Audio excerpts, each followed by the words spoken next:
கோலாப்பூரில் என்ற இடத்துல இருக்கும்போது என்னோடு கூட ஒரு சகோதரி வந்து ஆண்டரை பற்றி அதிகமாக என்னிடத்தில் கேட்பாள். जब हम लोग कोल्हापुर नामक एक जगह में थे तो एक बहन आकर मुझसे बहुत परमेश्वर के बारे में जानने के लिए कोशिश कर रही थी. அவள் ஒரு மெடிக்கல் ஸ்டூடெண்ட். वो मेडिकल कॉलेज में पढ़ने वाली एक विद्यार्थी थी. காலேஜ்ல எங்கேயாவது ஒரு கேப் இருக்கும்போது எங்க வீட்டுக்கு வந்து விடுவாள். और कॉलेज में जब थोड़ा सा उनको अवसर मिलता था तो मेरे घर में चली आती थी. நான் அவளுக்கு ஆண்டவரை பற்றி சொல்லி கொடுத்தேன். और मैं परमेश्वर के बारे में वचन बताती थी. அவள் ஒரு உயர்ந்த ஜாதியை சார்ந்த பிள்ளை. और एक ऊंचे जाति की वो लड़की थी. அவள் ஆண்டவரை ஏற்றுக்கொண்டாள். वो प्रभु यीशु मसीह को अपने दिल में ग्रहण कर ली. நான் எதெல்லாம் சொல்லி கொடுப்பேனோ எல்லாத்தையும் ஒரு சின்ன பேப்பர்ல எழுதி வைத்திருப்பாள். और जो भी बातें मैं उनको सिखाती थी उसको एक छोटा सा कागज में वो लिख कर रखती थी. நாங்கள் அங்கிருந்து ஜெம்ஸ்ல சேருவதற்காக 2002ல வந்து விட்டோம். और 2002 में जब हम लोग जेम्स में शामिल होने के लिए चले आए. 2004ல நாங்க அங்க போயிருக்கும்போது ஒரு நாள் என்ன பார்க்க வந்தா. और 2004 में जब मैं वहां गई थी वो फिर से मुझसे मुलाकात करने के लिए चली आई. அவள் கையில பைபிள் கிடையாது. और उनके हाथ में जो है पवित्र शास्त्र नहीं था. நான் சொல்லி கொடுத்த எல்லாத்தையும் எழுதி வச்சிருந்த அந்த குட்டி குட்டி பேப்பர்ஸை பத்திரமா வைத்திருந்தா. और जो जो बातें मैं उनको सिखा के वो एक छोटा टुकड़ा कागज में लिख कर रखी हुई थी उन सारे कागज को वो अच्छा से ध्यान पूर्वक रखी हुई थी. அந்த நாளிலும் நான் ஒரு ஹாஃப் டே ஸ்பெண்ட் பண்ணி நிறைய காரியங்களை கற்றுக் கொடுத்தேன். அதையும் நோட் பண்ணி விட்டாள். और एक आधा दिन उनके साथ समय बिता के उनको बहुत सी बातों को सिखाई थी. उन सारी बातों को वो लिख कर रखी थी. अनेक வருஷங்களுக்கு பிறகு और कई सालों के बाद எனக்கு ஒரு ஃபோன் வந்தது. और मेरे पास एक फोन कॉल आया था. அவள் ஒரு டாக்டர், அவ ஒரு இன்ஜினியரை மேரி பண்ணா. वो एक डॉक्टर है और एक इंजीनियर के साथ उसकी शादी हुई. முழுவதுமா ஆண்டவரை ஏற்றுக்கொண்டிருந்தாள். और पूरा पूरा अपना दिल में प्रभु यीशु मसीह को ग्रहण की थी. நான் வந்த பிறகு யாரோ ஒரு ஆள் அவளுக்கு ஒரு பைபிளை கிஃப்ட் பண்ணியிருந்தாங்க. और मैं आने के बाद किसी ने उनको एक पवित्र शास्त्र को दिए थे. இப்பொழுது அவளுடைய வீட்டில் அவளுடைய கணவனும் அவளுடைய மாமனார் மாமியார் எல்லாம் இருக்கும்போது திடீரென்று அந்த பைபிளை கண்டுபிடித்து விட்டார்கள். और एक दिन उनके पति और ससुर सास सब लोग रहते समय उस पवित्र शास्त्र को उन्होंने देख लिया. அவங்க இது எதுக்குன்னு கேட்டாங்க. और वे लोग पूछने लगे ये क्यों है. அநேக பேச்சுகள் நடந்தது. और बहुत सा बातचीत हुआ था उस घर में. அவளை வீட்டுக்கு வெளியே கூட்டிட்டு வந்தாங்க. और उसको घर से बाहर ले आए. அவளுடைய கையில ஒரு தீப்பெட்டியும் கொடுத்து பைபிளையும் கொடுத்தாங்க. और उसके हाथ में एक सलाई दिया गया था और बाइबल भी दिया गया था. அவள்கிட்ட சொன்னாங்க, இந்த பைபிளை எரிச்சனா நீ வீட்டுக்குள்ள வரலாம், இல்லைன்னா உங்க அம்மா வீட்டுக்கு போயிரு. और ये पवित्र शास्त्र को अगर तुम जला सकती है तुम हमारे घर के अंदर आ सकती है, नहीं हो तो अपने मायके यहाँ चले जाओ. அன்பான சகோதரனே சகோதரியே, प्यारे भाई बहन, நம்ம ஆண்டவரை ஏற்றுக்கொண்ட பிறகு जब हम प्रभु यीशु मसीह को ग्रहण किए हैं நமக்கு குடும்பத்துல வருகிற அடுத்த தாக்குதல் இது. ये हमारे परिवार में आने वाला एक दूसरा प्रकार का एक तकलीफ है. ஒருவேளை ஒரு சிலர் இதை நீங்க தாண்டி வந்திருக்கலாம். இது ஒரு சிலர் நீங்க தாண்டி வந்திருக்கலாம். आप में से कई लोग इस प्रकार के तकलीफ को पार करके आए होंगे. இல்லை என்றால் சிலர் இந்த வேதனையின் வழியா நீங்க நடந்து கொண்டிருக்கலாம். शायद आप में से कुछ लोग इस प्रकार के वेदना में होकर गुजरते होंगे. நம்முடைய குடும்பத்திலிருந்தே நமக்கு எதிராக நம்முடைய விசுவாசத்துக்கு எதிராக வரும் தாக்குதல்கள் हमारे परिवार में से ही हमारे विरोध में आने वाली इस प्रकार का हवाएं होती हैं. அதற்கு என்ன செய்யலாம் என்று நம்ம ஒரு சில வழிகளை நம்ம பார்ப்போம். उसके लिए हम क्या करना है करके कुछ उसका रास्ता को हम लोग देखेंगे. நம்ம ஒரு ஆள் ஆண்டவரை ஏற்றுக்கொண்ட பிறகு एक व्यक्ति प्रभु यीशु मसीह को ग्रहण करने के बाद நம்முடைய முழு குடும்பமும் ஆண்டவருக்குள்ளாக வரும் என்றால் हमारा पूरा परिवार परमेश्वर के अंदर अगर चले आएगा நம்முடைய குடும்பத்திலிருந்து வருகிற எதிர்ப்பிலிருந்து நாம் தப்ப முடியும். और हमारे परिवार के अंदर से हमारे विरोध में आने वाली बातों से हम बच सकते हैं. பிரச்சனைகள் வரும்போது जब समस्याएं सामने आता है நம்ம கூட இன்னொரு ஆள் கூட நம்ம கூட நிற்பார்ல என்றால் நமக்கு கொஞ்சம் தைரியமா இருக்கும். हमारे साथ एक और जन खड़ा होंगे करके हमारे अंदर एक हिम्मत रहेगा. நம்ம வேதத்திலிருந்து நம்ம ஆபிரகாமுடைய வாழ்க்கையை பார்ப்போம். इब्राहिम के जीवन में से इब्राहिम की बातों को जब हम देखेंगे கடந்த 3 நாளும் ஆண்டவர் ஆபிரகாமை வைத்து நம்மட்ட பேசுகிறார். बीते 3 दिनों से लगातार परमेश्वर इब्राहिम के जीवन से हमसे बातें करते आ रहा है. ஆபிரகாம் நன்றாக ஆண்டவரை பின்பற்றுகிறவன். और इब्राहिम जो है अच्छी तरह से परमेश्वर को पीछा करने वाला है। தன்னுடைய குமாரனாகிய ஈசாக்குக்கும் ஆண்டவரை பற்றி அவன் சொல்லி கொடுத்திருந்தான். वो अपना बेटा इसहाक को भी परमेश्वर के बारे में ज्ञान देकर रखा था। ஈசாக்கும் தேவனோடு தொடர்புள்ள ஒரு மனிதன். इसहाक भी अपने जीवन में परमेश्वर के साथ संगति रखने वाला था। ஆபிரகாம் என்ன செய்திருந்தான்? தன்னுடைய குமாரனாகிய ஈசாக்குக்கு தேவனை கொடுத்திருந்தான். और इब्राहिम अपना बेटा इसहाक को परमेश्वर को दिया था। இப்போது ஈசாக்கு வளர்ந்து விட்டான். अभी इसहाक बड़ा हो गया ஈசாக்குக்கு திருமணமாகி இந்த வீட்ல ஒரு மருமக வருகிறாள். और इसहाक को शादी होके घर में एक बहू आ रही है। அவளுக்கு ஆண்டவரை பற்றி தெரியாது. उस बहू रानी को परमेश्वर के बारे में जानकारी नहीं है। ஆனா வேதத்துல நம்ம வாசிக்கிறோம், लेकिन परमेश्वर के वचन में हम देखते हैं, ஆதியாகமம் 25வது அதிகாரத்தை நம்ம எடுத்துக்கொண்டோம்னால், उत्पत्ति 25 अध्याय को अगर हम खोलेंगे, இந்த வந்து சேர்ந்த ரெபேக்காள் கூட இந்த ஆண்டவரை நோக்கி ஜெபிக்க கற்றுக்கொள்கிறாள். और जो घर में आई हुई है बहू रानी भी परमेश्वर से प्रार्थना करने के लिए सीख जाती है। அவளுக்கு பிள்ளை இல்ல, அவ ஆண்டவர்ட்ட போய் ஜெபிக்கிறா. और उसके जब परेशानी आया वो परमेश्वर के पास जाकर प्रार्थना कर रही है। அதுக்கு அர்த்தம் என்ன? इसका अर्थ क्या है? அவள் ஆண்டவரை அறிந்து கொண்டாள். वो परमेश्वर को पहचान ली। தன்னுடைய வாழ்க்கையில ஒரு தேவை வரும்போது, जब उनका परिवार उनके जीवन में एक जरूरत आया, அந்த தேவனிடத்தில் ஜெபிக்கிற அளவுக்கு அவள் வளர்ந்து விட்டாள். ओ उस परमेश्वर के पास जाकर प्रार्थना करने की जगह तक वो पहुंच गई। 22வது வசனத்தை நாம் வாசித்தோம் என்றால், उस अध्याय का 22 वचन को जब हम पढ़ेंगे, இன்னும் ரெபேக்காள் ஒரு அடி கூட வளர்ந்து விட்டாள். और एक कदम भी वो आगे बढ़ गई। நம்ம எல்லாருக்கும் கதை தெரியும். அவளுடைய வயித்துல ரெட்டை குழந்தைகள் இருந்தது. हम सबको ये कहानी को जानते हैं। उसका पेट में जुड़वा बच्चा रहा அந்த ரெண்டு பிள்ளைகளுக்கு வயித்துல ஒரு குழப்பம் வரும்போது, और उस प्रकार पेट में उसको समस्या आया। ரெபேக்காள் ஆபிரகாம்ட்ட போய் எனக்கா ஜெபம் பண்ணுங்கன்னு சொன்னாளா? क्या रेबेका अपने पति इसहाक के पास जाकर बताई आप मेरे लिए दुआ कीजिए? ஆபிரகாம் के पास சென்றாளா? क्या वो इब्राहिम के पास गई थी? இல்ல இல்ல, नहीं नहीं, அவள் தானாகவே தேவனிடத்தில் சென்று ஜெபிக்கிறாள். वो स्वयं जाकर परमेश्वर से प्रार्थना कर रही है।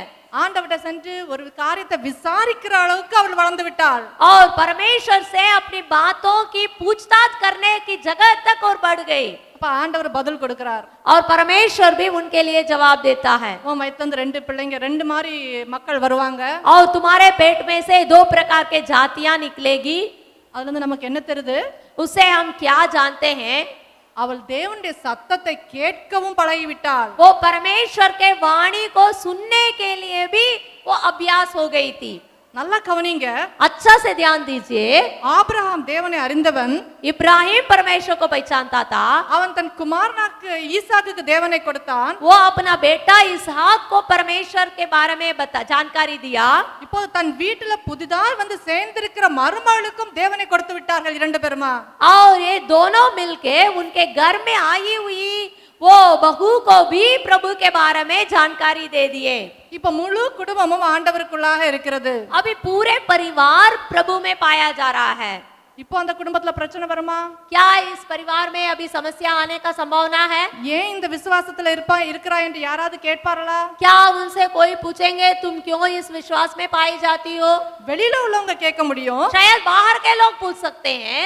ஆனா வீட்டுக்குள்ளால எல்லாரும் ஒன்றா இருக்கிறாங்க, ஒரே தேவனை வணங்குறவர்களாக இருக்கிறார்கள். लेकिन परिवार के अंदर सब कोई एक ही परमेश्वर को आराधना करने वाले हैं। ஹalleluya, हालेलुया, ஹalleluya. हालेलुया। பிரியமானவர்களே, प्यारो, நாம் தேவனை ஏற்றுக்கொண்ட பிறகு जब हम परमेश्वर को ग्रहण करते हैं, நம்முடைய முழு குடும்பமும் ஆண்டவரை அறிந்து கொள்ள வேண்டுவதா என்றால் நம்முடைய ஒரே நோக்கமா இருக்க வேண்டும். हमारा पूरा पूरा प्रयास होना चाहिए कि हमारे परिवार के सब लोग प्रभु को ग्रहण करना है। நான் ஆண்டரை ஏற்றுக்கொண்டுட்டேன், இதெல்லாம் சரி வேண்டாம் வேண்டாம் என்று சொல்லி குடும்பத்திலிருந்து நீங்க பிரிந்து போவதற்காக தேவன் உங்களை அழைக்கவில்லை.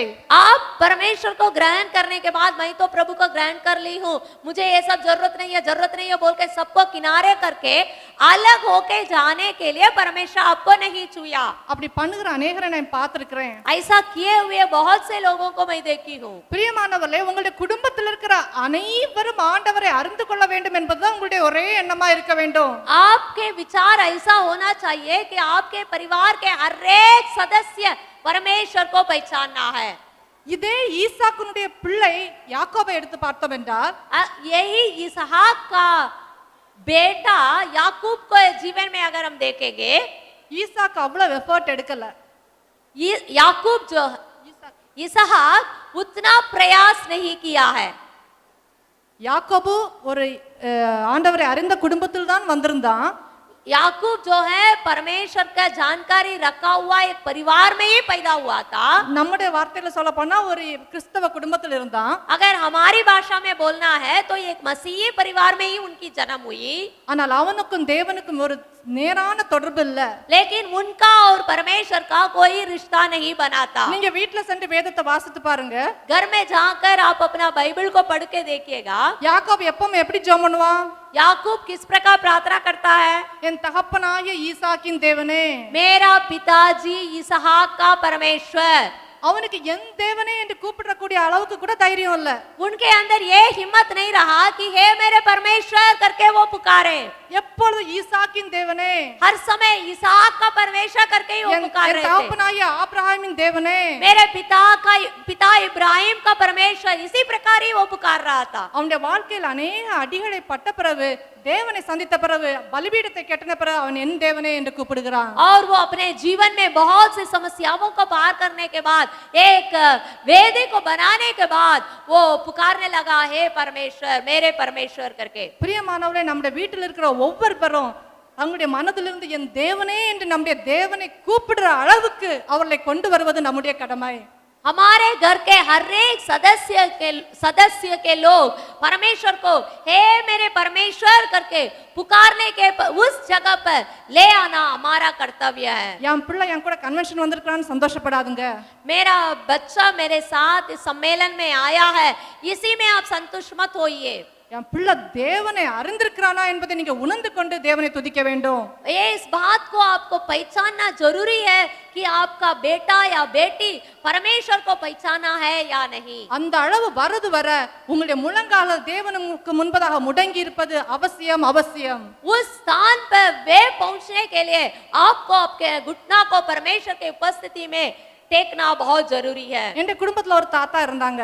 मेरे परिवार में एक दादाजी थे. அவர் ஒரு பாஸ்டர். वो एक पादरी थे. அவருக்கு 7 பிள்ளைங்க. उनके लिए 7 बच्चे थे. 6 பெண் பிள்ளைங்களும் கடைசில ஒரு பையன். 6 बेटियां और आखिरी में एक बेटा. நல்ல ஒரு பாஸ்டர். बहुत अच्छा पादरी. தன்னுடைய பிள்ளைகளை நல்ல வழிகளை தான் வளர்த்தார். और बच्चों को अच्छे रास्ता में वो पालन किए थे. எல்லா பிள்ளைகளும் சண்டே சர்ச்சுக்கு வருவாங்க. और सारे बच्चे रविवार को चर्च में चले आते थे. சண்டே ஸ்கூல் வருவாங்க.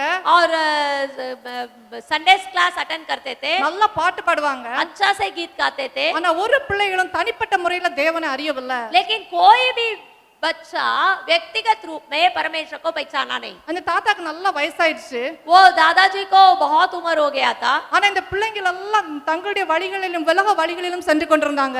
और इनका बच्चे सब जो है अपने अपने मार्ग में, संसारिक मार्ग में जा रहे थे. அந்த தாத்தா என்ன செய்தார் தெரியுமா? கடைசி நாட்கள்ல वो दादाजी अपने अंतिम समय में क्या किए थे मालूम है? அவருக்கு எவ்வளவு நேரம் முக்க முடியுமோ இப்படி கையை வைத்துக்கிட்டே நிப்பார். और जितना उनसे हो सकता था वो अपने हाथों को ऐसे परमेश्वर के उपस्थिति में पसार कर रहते थे. எப்பமாவது ஒருக்கா உட்கார்வார், சாப்பிடுறதுக்கு உட்கார்வார், மத்த எல்லா நேரம் அப்படி 2 கைகளும் வானத்தை நோக்கி விருத்தவராக நின்று கொண்டே இருந்தார். और खाना खाते थे, बैठते थे, लेकिन जब कभी उनको मौका मिलता था अपने दोनों हाथ को स्वर्ग की ओर उठाते हुए वो रहते थे. அவர்கிட்ட கேட்டா சொல்வார், என் பிள்ளைகள் ஆண்டவர் அறிய வேண்டும். वो कहते थे कि मेरे बच्चे परमेश्वर को पहचानना है. பிரியமானவர்களே, நம்முடைய பிள்ளைகள் தேவனை அறியதற்காக நாம் என்ன செய்றோம்? हमारे बच्चे परमेश्वर को पहचानने के लिए हम क्या करते हैं? நம்முடைய வீட்டில் இருக்க கணவரோ அல்லது வேற யார் ஆண்டவரை ஏற்றுக்கொள்ளலையோ அவர்களுக்காக நாம் திறப்பத நிற்பது அவசியம். अगर हमारे परिवार में पति हो या कोई भी हो, अगर परमेश्वर के नहीं पहचाने तो उनके लिए नाके में खड़ा होना हमारा कर्तव्य है. இன்னைக்கு இங்க போறதுக்கு முன்னால ஒரு தீர்மானம் நம்ம எடுக்கலாம். यहाँ से जाने के पहले एक निर्णय को क्या हम लेंगे? ஆண்டவரே, என் குடும்பத்தில் இருக்கிற எல்லா மக்களும் ஒரு நபர் விடாம எல்லாரும் ரட்சிக்க வர நான் உங்களுடைய சமூகத்தை தட்டி கொண்டே இருப்பேன். हे परमेश्वर, मेरे परिवार के हर एक सदस्य आपको पहचानना है, इसके लिए मैं आपसे हरदम प्रार्थना करते रहूंगी करके. நான் ஒரு நல்ல கிறிஸ்தவ குடும்பத்துல பிறந்த பிள்ளை தான். और मैं जो है एक मसीह परिवार में जन्म हुई थी. எங்க அப்பா அம்மா எங்க எல்லாரையும் நல்லா தான் வளர்த்திருந்தாங்க. मेरा मम्मी पापा हम लोग को अच्छी तरह से पालन किए थे. ஆனா வாலிப வயது அடையும் போது என்னுடைய அண்ணன் உலக வழியிலே சென்று விட்டான். लेकिन जब हम लोग जवानी के उम्र में पहुंचे थे, मेरे भैया संसारिक जीवन में चले गए थे। அப்ப நான் கொஞ்சம் சின்ன பிள்ளையா இருந்தேன். तो उस समय मैं थोड़ा छोटी थी।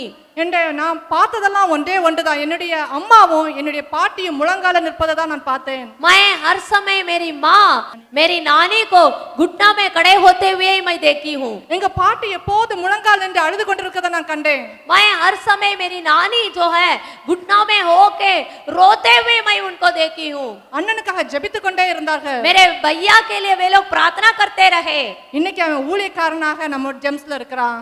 और आज वो परमेश्वर का सेवक के रूप में कार्य कर रहे हैं। நம்முடைய குடும்பத்தில் இருக்கிற அனைவரையும் ஆண்டவருக்குள்ளாக கொண்டு வரது நம்முடைய கடமை. हमारे परिवार के हर एक लोगों को मसीह में ले आना हमारा कर्तव्य है। இன்னைக்கு ஒரு தீர்மானத்தோடு இந்த இடத்துல இருந்து நம்ம சொல்லலாம். यहाँ से एक निर्णय के साथ हम विदा होंगे। ஆண்டவரே, நான் முழு குடும்பமாக நாங்க உம்மை ஆராதிக்க எங்களுக்கு உதவி செய்யுங்க. हे परमेश्वर, हम एक पूरे परिवार के रूप में आपको आराधना करने के लिए हमें सहायता कीजिए।